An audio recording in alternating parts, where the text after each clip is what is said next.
산과들이 초록빛으로 물들고 화사한 꽃들이 달콤한 향기를 선사하는 5월. 완연한 봄을 맞아 대자연의 품을 찾아드는 나들이 객들의 발걸음이 분주합니다. 계절의 여왕 5월은 부모님의 은혜와 가족의 소중함을 되돌아보는 가정의 달이기도 한데요. 부모님과 가족에게 마음속에 담아두었던 감사의 말 한마디 전하는 것은 어떨까요? 호천개벽과 상생의 소식을 들려주는 TV로 보는 월간개벽. 신시개천 5910년, 당군기원 4346년 5월호. 그 주요 내용을 살펴보겠습니다. 상생의 세상을 열어가는 월간개벽 5월호 주요 내용 소개입니다. 백절불굴의 정신으로 세상 사람을 많이 살려라는 태상 종도사님 말씀과 천하대세를 알아야 산다는 종도사님 말씀을 정리했습니다. 도전 말씀으로 생활의 지혜를 배워가는 생활 속 도전 읽기. 오늘은 도전 2편 104장에 있는 상제님 말씀을 알아봅니다. 진리를 만난 기쁨에서는 상제님을 신앙하면서 집안의 근심 걱정이 사라지고 행복한 가정을 이루게 됐다는 김영주 성도님을 만났습니다. 포토앤 뉴스에서는 문경에서 열린 아리랑 전시회를 소개합니다.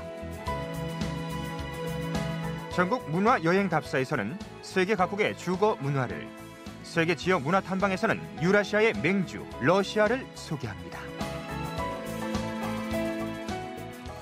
나는 낙종물을 맡으리니 그대는 이종물을 맡으라. 추수할 사람은 다시 있느니라.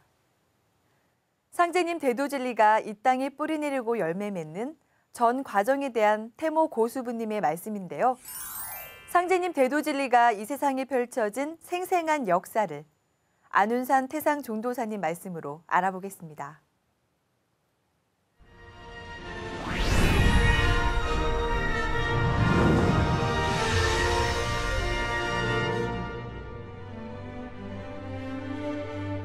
우주 질서, 천지의 목적이라 하는 것은 춘생추살이다. 봄에는 물건을 내고 가을철에는 죽여버리는 그 이상 더도 덜도 없다. 춘생추살, 이것은 역천불변하는, 하늘이 바꿔진다 하더라도 다시 바꿀 수 없는 절대적인 우주의 이법이다. 그렇기 때문에 우리가 신앙을 하는 증산 상제님께서 지나간 세상도 춘생추살의 이법으로 통치를 하셨고, 앞으로 다가오는 세상도 역시 춘생추살의 이법으로 통치를 하시는 것이다.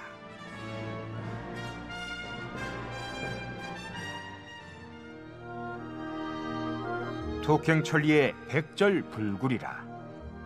나는 8.15와 더불어 이 몸뚱이 하나 가지고서 지구촌에 세계 가족을 건설한다고 하면서 포교를 시작했다. 천지의 도 춘생추살. 그 책 속에 보면 일실건곤 평화낙원이라는 글귀가 있다. 일실건곤, 이 지구촌은 한 집, 방 하나다. 동양이나 서양이나 크게 묶어놓고서 보면 방 하나 턱이 아닌가. 인종이 서로 다를 뿐이지 흑인종도 사람이고 백인종도 사람이고 황인종도 사람이다. 그런 지구촌 한 방 안을 내가 평화낙원을 만들 것이다. 상제님 진리가 결론적으로 조화선경, 현실선경, 그런 선경 세계가 이룩된다.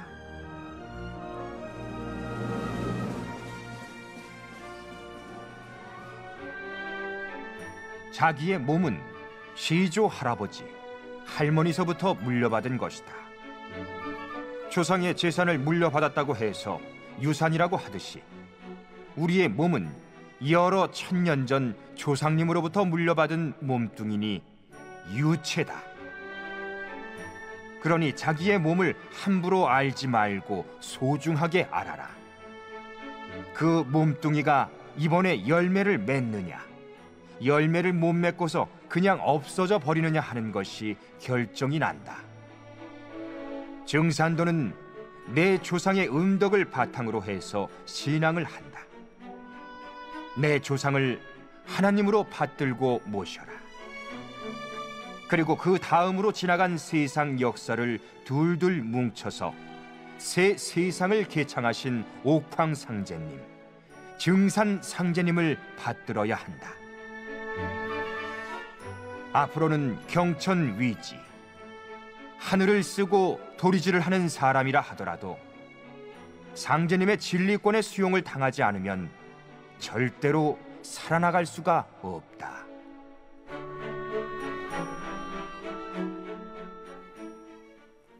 태상 중도사님 말씀에서 알 수 있듯이 1945년 8.15 해방과 더불어 태상 중도사님께서는 지구촌을 평화낙원으로 만드시기 위해 상제님 대도진리를 세상에 펴는데 일로 매진하셨습니다.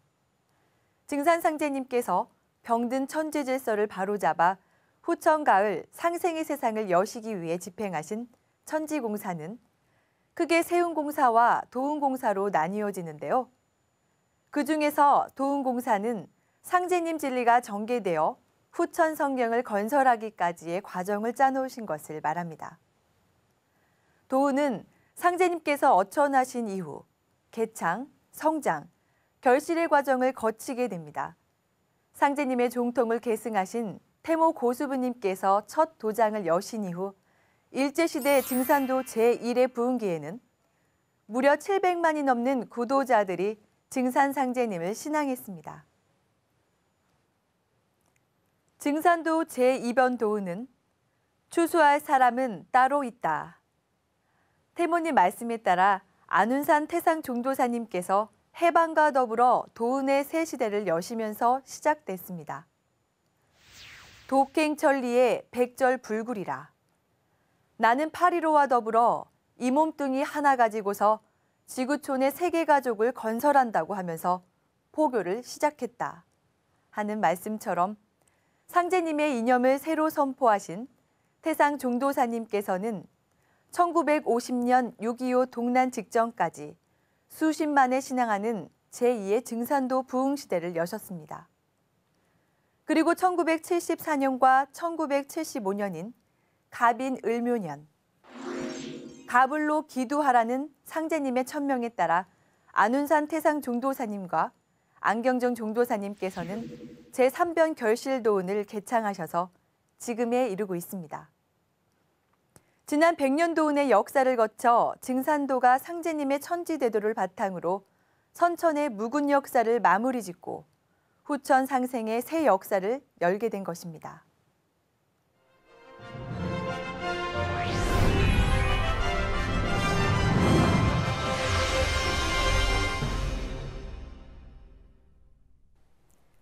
태모 고수부님은 억조창생의 생명의 어머니이시니라.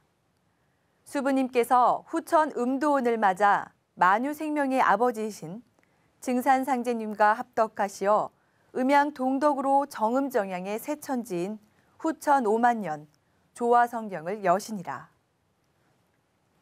어린이날이던 지난 5월 5일, 음력 3월 26일은 태모 고수부님께서 이 땅에 탄강하신 성탄절입니다. 이날 태율궁에서는 태모 고수부님의 134주기 성탄치성이 거행됐는데요. 태모 고수부님은 어떤 분이신지 안경전 종도사님 말씀을 통해 알아보겠습니다. 우리는 도전을 제대로 읽어야 한다. 도전은 도의 원전이다. 도의 통치권자, 다시 말해서 이 대우주의 도를 주관하시는 하늘, 땅, 인간과 신명계를 다스리시는 조화주 하나님, 상제님의 새 진리 원전이다. 생활 속에서 꾸준히 도전을 읽는 재미를 붙여야 한다. 도전 속에 지금 일어나고 있는 대격변의 동북아 역사 운명과 새 역사를 향한 천하 대세, 그리고 한반도의 운명이 들어있다. 우리 한민족은 어떻게 분단의 역사를 극복하고 통일 문화 시대를 열 수 있는가? 동북아를 넘어 지구촌 동서의 근현대 세계 역사의 대세는 어디로 나아가는가? 앞으로 오는 가을철 변화를 뛰어넘어 후천 5만 년 조화성경이라는 새 세상은 어떻게 열릴 것인가? 이 모든 것이 오직 도전에만 나와 있다. 그러니까 도전에 나 개인과 한민족, 인류의 꿈과 미래 새 세상의 비전이 담겨 있다.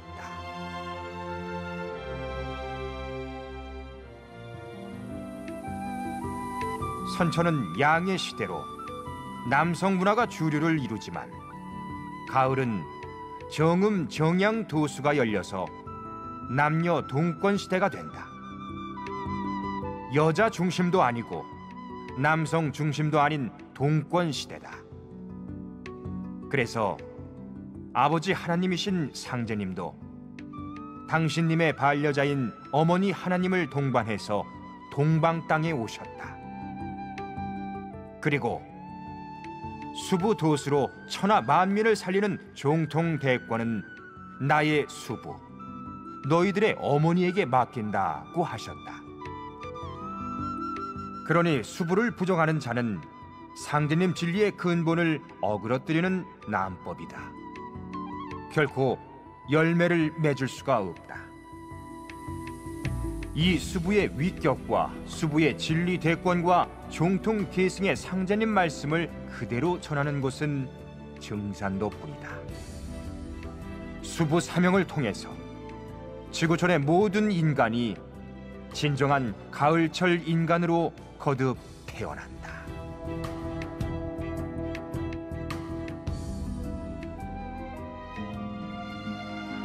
이제 하늘과 땅과 인간이 거듭나야 한다. 지금 가을 운수의 시작으로 들어서고 있다. 상제님이 오셔서 가을의 도를 선언하셨다. 그 새 세상을 여는 구원의 참된 길, 새 세상을 여는 자연과 지구촌 문화권 통일의 법도가 상제님의 엄정하신 한 말씀 속에 있다. 그 말씀이 무엇인가?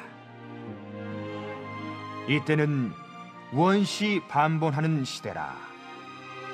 바로 원시 반본의 도이다.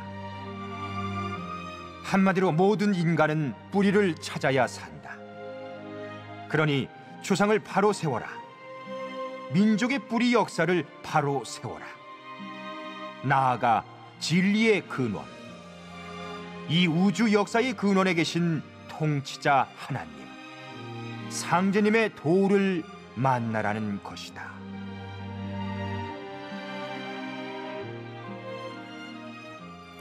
종도사님 말씀을 통해 상제님의 반려자이자 종통계승자이신 태모고수부님은 가을 개벽기의 억조창생을 건지시기 위해 상제님과 함께 인간으로 강세하신 어머니 하느님이라는 것을 알 수 있는데요. 태고시대에 대지의 풍요를 노래했던 인류는 여신, 즉 어머니 하나님을 모셨습니다. 그러나 여신 숭배의 전통은 남성 위주의 역사시대로 넘어오면서 사라졌는데요. 정음정양의 남녀동권 시대가 열리는 후천 가을 개벽기를 맞아 상제님께서는 내일은 수부가 없이는 안 되느니라 라고 하시면서 어머니 하느님이신 수부님의 존재를 밝혀주셨습니다. 수부란 머리가 되는 쥐어미, 하늘 땅에 살고 있는 모든 인간과 신명의 어머니가 되는 분이라는 뜻으로 무창생의 크신 어머니입니다. 그래서 태모님이라고도 부릅니다. 수부도수로 천하 만민을 살리는 종통대권은 나의 수부, 너희들의 어머니에게 맡긴다. 상제님은 수부님에게 종통을 전수하심으로써 선천 여성들의 원과 한을 끌어주고 진정한 남녀 동권의 새 역사를 열어주셨습니다. 또한 인류가 아버지와 어머니 하나님을 함께 모실 수 있도록 하여 인류 구원의 새 역사가 출발하도록 해주셨습니다. 나의 수부, 너희들의 어머니를 잘 받들라 라는 상제님 말씀을 따라 어머니 하나님이신 태모 고수부님을 올바로 신앙하여 가을 천지의 열매로 거듭나시길 바랍니다.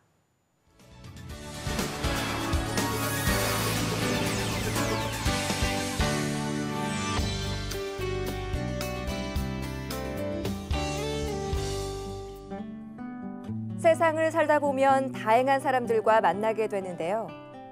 가족 이상으로 소중한 인생의 동반자가 되기도 하고 때론 서로 감정을 상하거나 다투기도 합니다. 그런데 이들 대부분은 사소한 오해나 말실수가 원인이 되는 경우가 많은데요. 도전 성부를 통해 세상을 조화롭게 사는 인생의 지혜를 배워보겠습니다.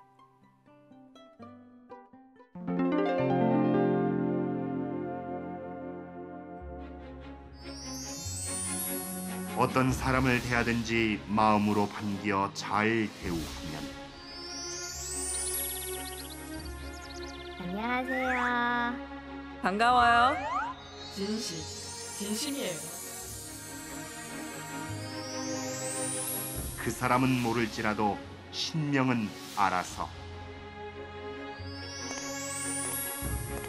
다음에 또 봐요. 네, 조심해서 가세요. 다음에 또 봐요. 저 사람은 진심으로 잘 대해주는군.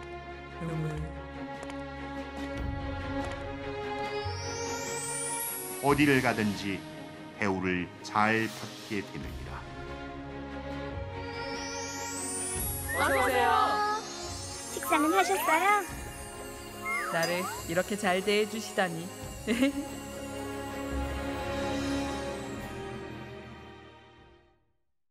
이웃이 사촌보다 낫다는 속담 들어보셨을 텐데요. 가까이 사는 이웃이 먼 곳에 사는 친족보다 좋다는 뜻으로 어려울 때는 이웃사촌이 낫다고도 합니다. 특히 정을 중시하는 우리나라에서는 고운정, 미운정이라 하여 미워하는 마음까지도 정으로 승화시켰는데요. 반면에 작은 일에도 감정을 상하고 심지어 원수가 되기도 하는 관계가 이웃사촌이기도 합니다. 그래서 친한 사람끼리 허물없이 지낼수록 더욱 말과 행동을 조심해야 한다고 합니다. 특히 상제님께서는 남이 힘들여 말할 때 말을 끊으며 반박하는 일, 이웃사람이 정부쳐 주는 음식에 불평을 하는 일처럼 우리가 무심코 하는 행동이 척이 되어서 인생을 가로막는다고 하셨습니다. 요즘 층간소음 때문에 벌어진 이웃 간의 살인, 자신을 무시한다고 부모를 때리거나 죽이는 폐륜, 또 직장이나 학교에서 왕따로 인한 자살과 살인도 결국 서운한 감정들이 쌓이고 서로에 대한 배려를 하지 못한 데서 벌어진 사건들인데요. 어떤 사람을 대하든지 마음으로 반겨 잘 대우하면 그 사람은 모를지라도 신명은 알아서 어디를 가든지 대우를 잘 받게 되느니라 라고 하신 상제님 말씀을 따라 진심 어린 따뜻한 마음으로 사람들을 대해야겠습니다. 대군을 거느리고 적진을 쳐부수는 일이 영화롭고 장쾌하다 할지라도 인명을 잔멸케 하는 일이므로 악척이 되어 앞을 가로막느니라. 다른 사람이 만일 나를 칠지라도 그의 손을 어루만져 위로할지어다. 남이 힘들여 말할 때에는 서로 그릇된 점이 있을지라도 일에 낭패만 없으면 반박하지 말라.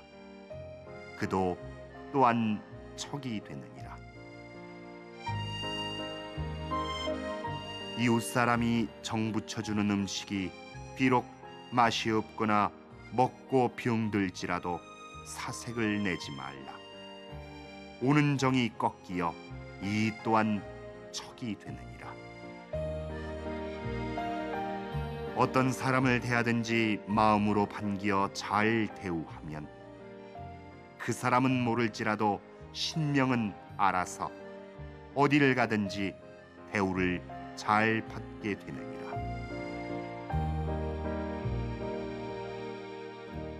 상제님께서는 이웃 사람이 정부쳐 주는 음식이 비록 맛이 없거나 먹고 병들지라도 사색을 내지 말라. 오는 정이 꺾여 이 또한 척이 되느니라 라고 하시면서 척을 짓지 말라고 하셨는데요. 상제님께서 말씀하신 척이란 무엇일까요? 척은 원래 조선시대에 민사와 관련된 소송이 벌어질 때 피고를 이르는 말이었습니다.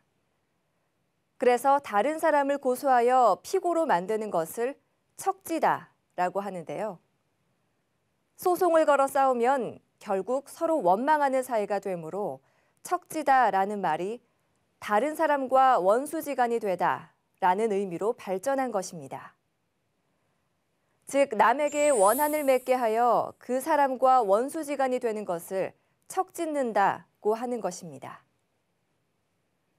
그런데 더 큰 문제는 척을 짓게 되면 원수지간이 되고 끝나는 것이 아니라는 데 있습니다. 세상의 모든 참사가 척신이 행하는 바이니라 라는 상제님 말씀처럼 척은 나와 내 가족의 행복을 깨트리는 모든 사건 사고의 원인입니다. 다시 말해서 남에게 해코지를 하면 반드시 척을 받아 사고가 날 뿐만 아니라 해코지 당한 사람들이 죽은 뒤 척신이 되어 그 가해자는 물론이고 그 자손 때까지 쫓아다니며 철저하게 보복하게 됩니다. 그렇다면 가장 행복한 사람, 잘 사는 사람은 누구일까요? 이에 대해 상제님께서는 상말에 무척 잘 산다 이르나니 척이 없어야 잘 산다는 말이니라 라고 밝혀주셨습니다. 무척 잘 산다라는 말에서 무척은 대단이라는 뜻으로 알고 있지만 본래 그 속뜻은 남과 척이 없다. 남으로부터 미움 사는 게 없다는 것입니다. 무척 잘 사는 사람은 남에게 척을 짓지 않고 사는 사람입니다. 상제님께서는 마음과 입과 뜻으로부터 일어나는 죄를 조심하고 남에게 척을 짓지 말라라고 하셨습니다. 이미 남에게 척을 지은 것이 있다면 낱낱이 풀어 화해를 구하고 매사에 조심하여 더 이상 척을 짓지 않아야겠는데요.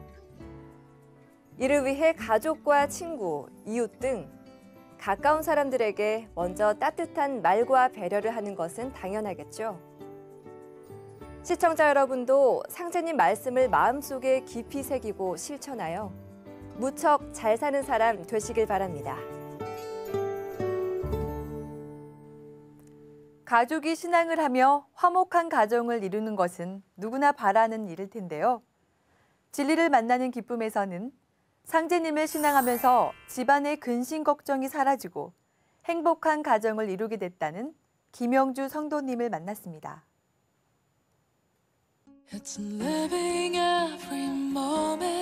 사랑한다는 것은 함께 같은 방향을 바라보는 것이다. 사랑하는 가족들과 함께 한마음으로 증산도 신앙의 길을 걸어가고 있는 김영주 성도님. 오늘 진리를 만나는 기쁨에선 상제님 신앙을 통해 형제들 중에서 가장 행복해 보인다는 부산중앙도장 김영주 교무도군자를 만났습니다. 교무도군자님 반갑습니다. 네, 반갑습니다. 지금 하고 계신 일이 어떤 일이시죠? 회계법인에서 사무총 책임을 맡고 있습니다. 예. 가족은 어떻게 되세요? 남편하고 아들 하나 있습니다. 지금 전부 가족 신앙을 하시잖아요. 네, 처음에 그럼 증산도 진리는 누가 제일 처음 만나셨어요? 저예요. 그럼 남편하고 아들분을 증산도 도문으로 인도하실 때 에피소드들이 있을 것 같은데요? 네, 어렵기도 했지만 에피소드가 더 맞을 것 같아요. 제가 전력이 있거든요. 아, 어떤 전력? 기독교 신앙을 열심히 하는 중에 남편을 만났어요. 아, 기독교 신앙을? 네, 남편이 대학에서 차기 불교 학생회 회장으로 내정돼 있는 상태에서 저를 만나서 기독교로 개종하고 사귀면서 세례를 받고 결혼하게 되었습니다. 아, 그러시군요. 네. 입도 후에 월간개벽지 태사부님, 사부님 말씀에 감동을 받고 남편한테 강력하게 권했어요. 간절히. 반응이 어땠어요? 남편은 다 시큰둥했죠. 불교하는 사람을 갑자기 기독교를 끌어들이더니 이제는 듣지도 잘 못했던 증산도 얘기를 하니까 아니 그리고 또 아침마다 물을 떠놓고 제가 절을 하더래요. 그래서 평소 모신 걸 네. 네. 그러니까 타향에 와서 외로워서 저러나 그리고 그냥 가만히 생각을 했다고 합니다. 그러면 뭐 어떤 결정적인 계기가 있었어요? 네, 저희 남편이 체육교사거든요. 체육교사요? 네. 어느 날 허리를 심하게 다쳤어요. 화장실을 못 가서 배로 기어갈 정도였으니까 당연히 출근은 못했고요. 예.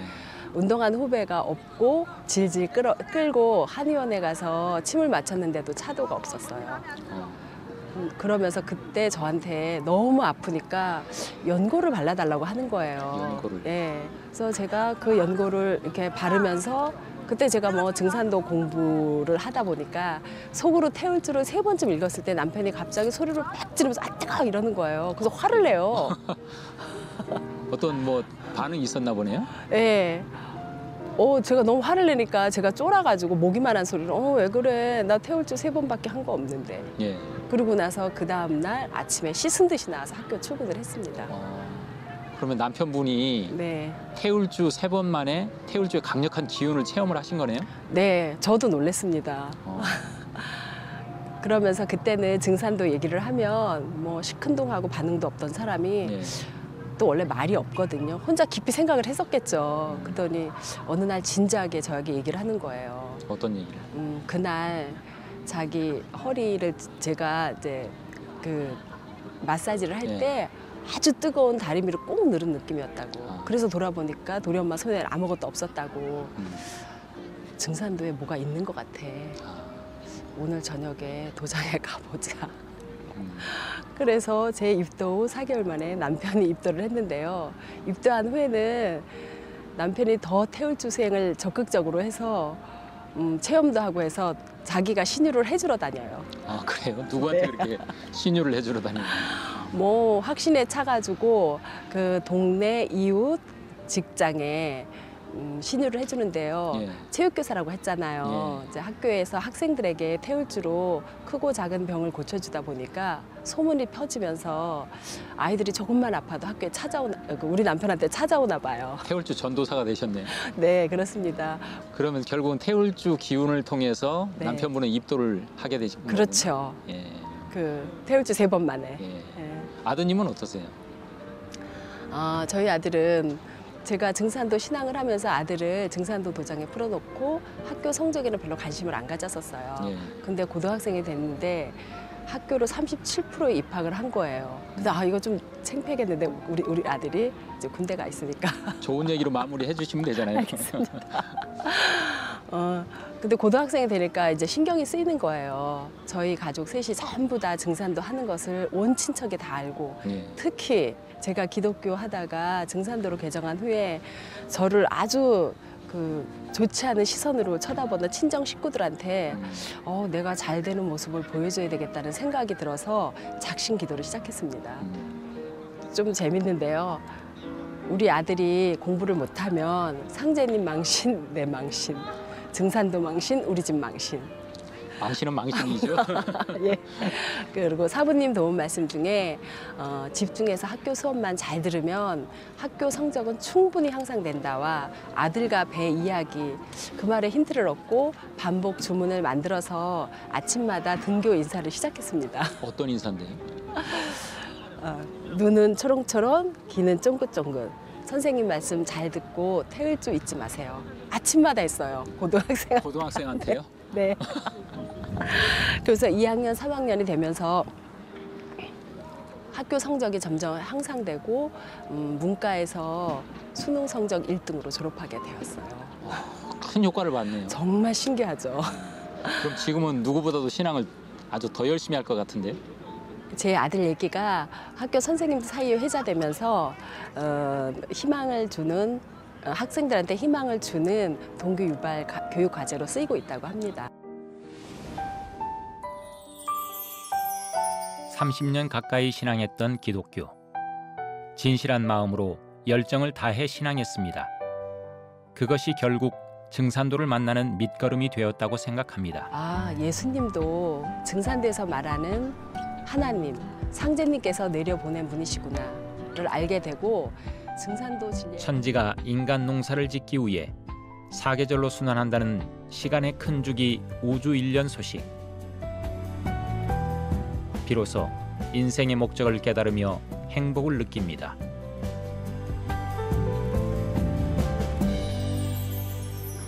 그러면 교무도 군자님은 처음에 상제님 진리를 어떻게 만나신 거예요? 네, 옆집 아줌마 집에 커피 마시러 놀러 갔다가 식탁 위에 놓인 다이제스트 개벽 책을 보고 증산도를 접하게 되었어요. 아주 우연이네요. 네, 예. 그 책을 빌려서 그날 하루 종일 읽었는데 감동스러운 장면들이 너무나 많이 엉겨오면서 가슴이 떨려왔습니다. 어떤 내용들이 그렇게?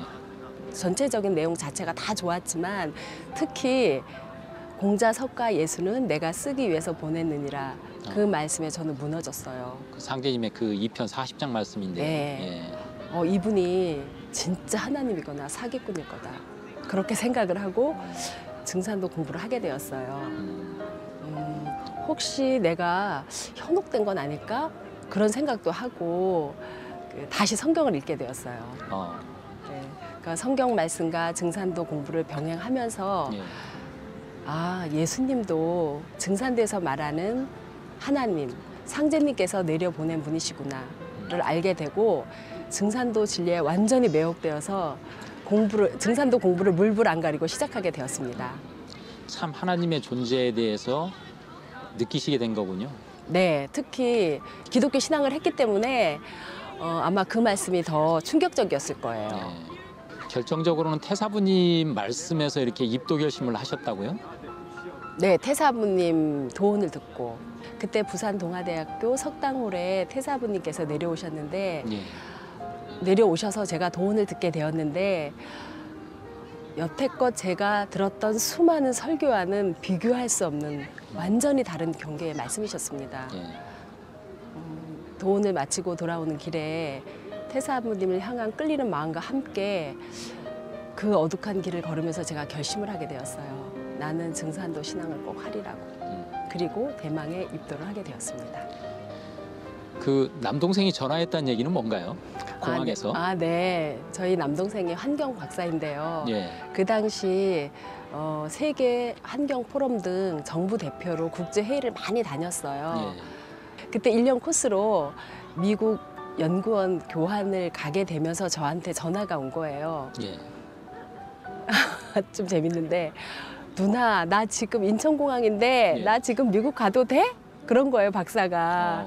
그러니까 미국 가 있는 동안 개벽이 날까 봐 걱정돼서 전화를 한 거였어요. 제가 괜찮다고 안심시키고 얼마나 웃었던지 지금도 웃음이 나네요. 제가 형제 중 그 동생을 전략적으로 집중, 포교, 투자한 효과가 나타난 것 같아요. 기존에 진리 얘기를 참 많이 해주셨나 많이 보군요. 했었죠. 그 동생한테만 집중적으로 했었죠.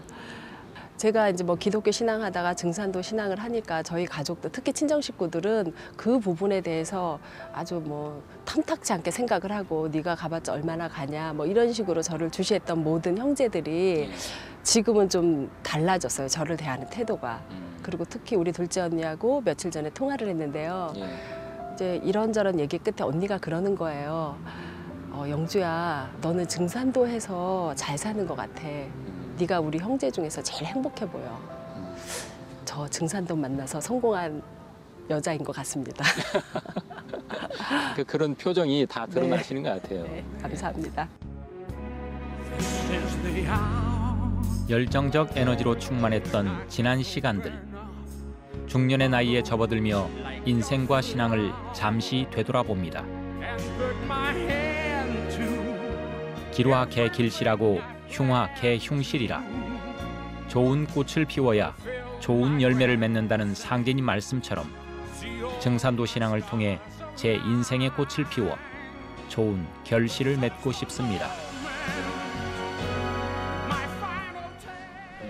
끝으로 최근 활동에 대해서 하실 말씀이 많으실 것 같아요. 네, 저는 이제 부산에서 신앙을 하고 있는데요. 예. 부산은 간부들만 모여서 지역 종회를 하고 있어요. 예. 간부들의 자부심 고양을 위한 컨셉으로 예. 주가포 치성 후 간단 공유 사항 후 바로 만찬으로 이어지는데요. 지난 4차 때는 100명 이상 참석했습니다. 그리고 또 한 가지는 부산은 38 독서 아카데미 모임이 있는데요. 예. 지난주에 72차 모임을 하였습니다. 72차요? 네. 꽤 오래됐군요. 네. 예. 문화 증산층을 위한 순수 독서 모임으로 6년이 지나면서 완전히 자리를 잡았는데요. 예. 비가 어떤 온 분들이 참여하세요? 우리 그 부산의 이제 뭐 책임자 및 재무수호사들이 주축을 이루고 그거를 끌어왔거든요. 책임자들하고 6년이 지나면서 완전히 자리를 잡았는데요. 예. 비가 오나 눈이 오나 바람이 부나 한 명이 오나 두 명이 오나 절대로 포기하지 않고 희망을 잃지 않고 꾸준히 그 자리를 지킨 주축들의 노고가 있었던 거죠. 6년을 이어온다는 게 쉬운 건 아니잖아요. 예, 근데 이제 끝까지 하니까 되더라고요. 요즘은 그 38 독서 모임에 또 환단고기 북콘서트 모임이 같이 어우러져 가지고 큰 시너지 효과를 낸다고 들었거든요. 네, 38 독서 그 인프라 위에 한단고기 세미나를 얹어 예. 38 독서는 38 독서대로, 환단고기 세미나는 세미나대로 이중지의 아름다운 하모니가 울려 퍼지고 있습니다. 꾸준히 참석한 분들의 소감도 많이 있을 것 같은데. 네, 있습니다. 기분 좋은 건 38 독서와 한단고기 세미나가 우리들의 문화 놀이터가 되어 예. 생활 신앙의 기쁨을 향유하는 공간뿐 아니라 갈수록 늘어나는 대상자들과 뒤풀이에서 인간적인 관계가 맺어진 후에 예. 증산도가 알려지게 된다는 것입니다. 자연스럽게요. 네, 그래서 지금 몇 분이 각 도장에서 교육을 받는 거로 알고 있고요. 예. 저도 제 대상자가 한 분 5월달 입도를 목표로 열심히 공부하고 있습니다. 끝으로 내 마음의 도전 성구 시간인데요. 가장 가슴 속에 그 깊이 남아 있는 상제님 성구 말씀을 읽어주시는 시간입니다. 어떤 성구를 좀 읽어주시겠어요? 예, 제가 신앙 생활하는 길라잡이의 도전 성구를 읽어드리겠습니다. 예. 천하사 일꾼 몇 편이죠? 8편 4장입니다. 8편 4장이요? 네. 예. 대인을 배우는 자는 무릇 대인을 배우는 자는 치천하지 장하고 사천하지 단하라. 천하 사람의 장점을 취하고 천하 사람의 단점을 버리라. 광인의 한마디 말에도 취할 것이 있느니라. 대인을 배우는 자는 고금의 흥망에 밟고 세상 사람과 동고동락해야 하느니라. 두루 놀아야 신선이니라. 음량을 겸전해야 하느니라. 일꾼의 자질을 네. 말씀해 주신 것 같아요. 네. 예. 그 천하 사람의 장점을 취하고 천하 사람의 단점을 버리라는 말씀에 제가 최선을 다해서 그렇게 살려고 노력하고 있습니다. 예. 증산도 도문 안에서. 오늘 바쁘신 중에도 시간 내셔서 진리를 만나는 과정에 대한 얘기 참 재밌게 잘 들었습니다. 네, 감사합니다. 예.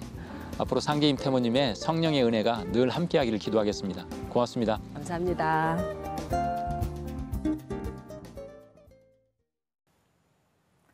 우리 민족의 한과 사랑이 담긴 결의의 노래 아리랑.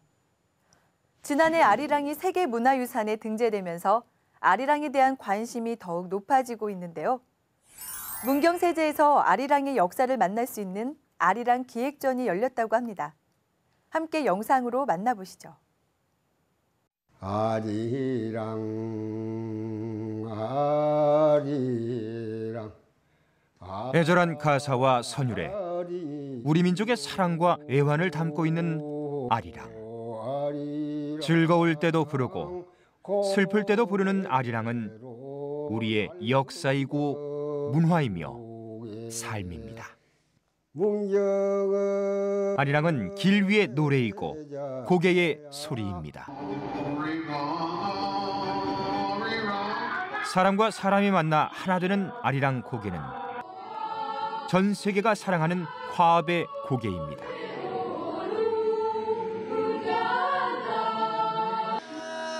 이 땅에 사람들이 사는 한 아리랑은 영원히 우리네 마음속에 살아 숨쉴 것입니다.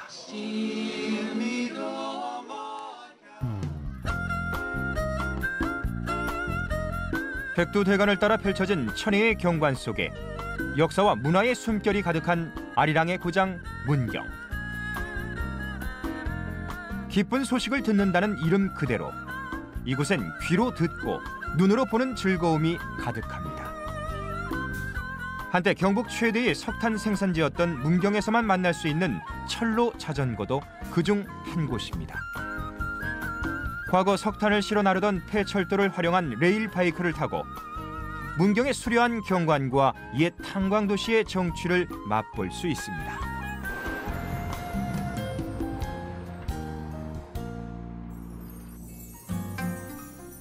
문경세제는 문경의 역사와 문화를 만나기 위해 빼놓을 수 없는 곳입니다.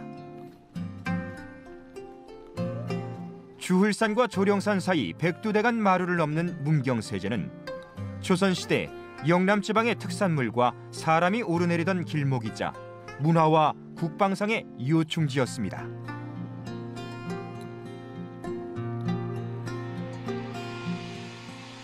지금은 제1관문인 주흘관 안에 조선시대 궁궐, 기와집, 초가 등 120여 채로 이루어진 촬영장이 들어서 있어 대하사극의 단골 무대가 되고 있습니다.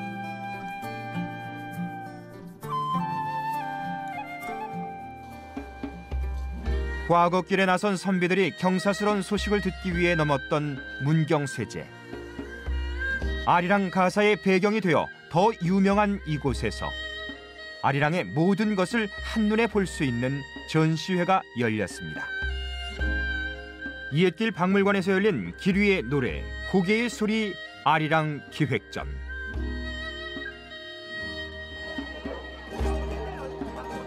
평일임에도 불구하고 발디딜 틈이 없는 전시회장. 세월이 흘러도 아리랑에 대한 관심은 끊이질 않았는데요.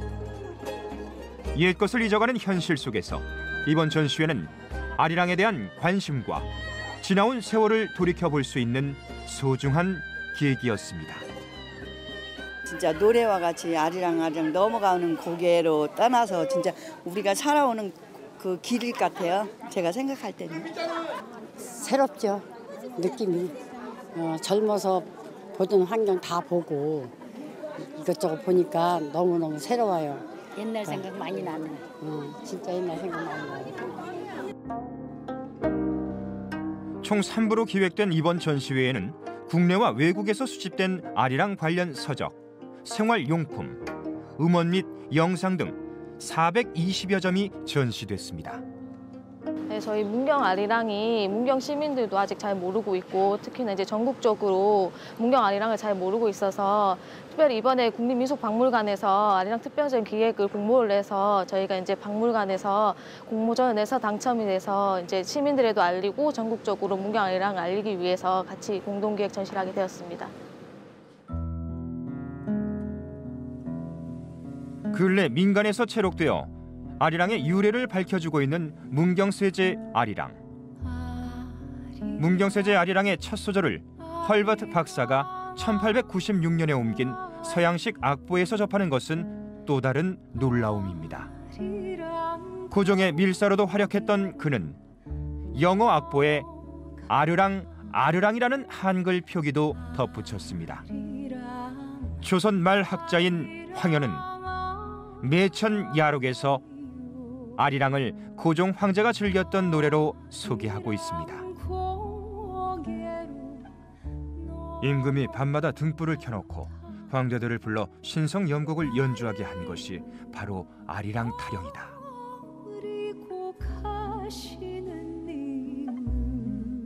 각종 예술 작품에서 재생산된 아리랑의 모습을 확인할 수도 있었습니다. 1898년 미국과 영국에서 출판된 이사벨라 비숍의 책에 인용됐던 아리랑과 소설 대지의 작가 펄벅이 한국을 배경으로 쓴 책의 아리랑 표지에서는 한민족의 상징 아리랑을 만날 수 있습니다. 나온규의 영화는 아리랑을 꽃피웠고 광복군은 생사의 기로에서 아리랑을 불렀습니다.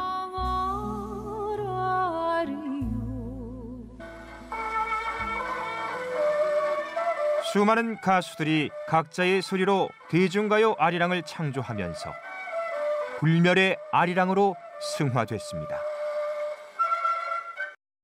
아리랑은 이제 희노애락을 다 담고 있다고 하거든요. 그래서 뭐 당시에 서민들이 즐기던 기쁜 일이나 슬픈 일이나 뭐 좋은 일 다 함께 담아내는 노래가 아리랑이라고 볼 수 있습니다. 아리랑 아리랑 아라리요 아리랑 고개를 넘어간다 나를 흘버리고 가시는 이모 진이 넘어가서 발병난다. 문경 옛길 박물관에서 5월 말까지 열리는 길 위의 노래, 고개의 소리 아리랑 전시회. 이곳에서 문헌과 영상, 소리 자료로 만나보는 아리랑은 우리 문화의 진수를 느끼는 소중한 시간이 될 것입니다. 상제님께서는 밥을 한 그릇만 먹어도 잊지 말고 반 그릇만 먹어도 잊지 말라라고 하시면서 매사에 보은하는 삶을 살라고 하셨습니다. 만물이 근본을 찾아 은혜에 보은하는 후천 가을을 맞아 시청자 여러분 모두 부모님과 스승님 그리고 주변 사람들에게 받았던 감사와 은덕에 보답하시기를 바라며 TV로 보는 월간 개벽 다음 시간에 뵙겠습니다.